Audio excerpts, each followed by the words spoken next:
د پاکستان پوځي رژیم هوایي ځواکونو د پکتیکا برمل ولسوالۍ سربیره د ننګرهار ولایت بهسود ولسوالۍ ګردي کڅ کلي کې د شهاب الدین په نوم د یو عام وګړي کور په نښه کړی دی او خپل دغلته دهقانان یو پټي مټي کرو مازدیګر هم په د ماښامه پورې کار کوو راله ورور غریم هم راسره لګیا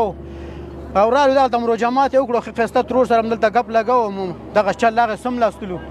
او پته نه لګي چې څه عذاب دلته هم رابطې په ټلیفون وکړلې او دا شراکت یې ټول کور هلاک شوی دی یو ورور پکې ژوندی پاتې شوی دی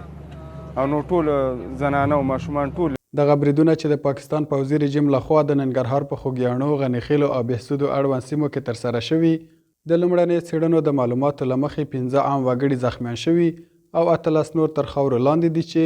د راویستو هڅې روانې دي. ډیجیټل الوتکو نن شپه 12 بجې د خوږیاڼو غنیخیلو او بهسود ولسوالۍ په مربوطاتو کې بمبارونه وکړل چې اوس فلحال دغه بهسود ولسوالۍ مربوطه سیمه ده چې د شهاب الدین په نامه د یو کور 23 نفر تر خاورو لاندې وي چې 15 نفر یې راویستل سوي دي هغه زخمیان دي او نور تر خاورو لاندې دي د هغو د ایستلو هڅې مجاهدین اخته دي او د هغو د ایستلو هڅې روانې دي تر څو هغه له خاورو نه راوایستل سي.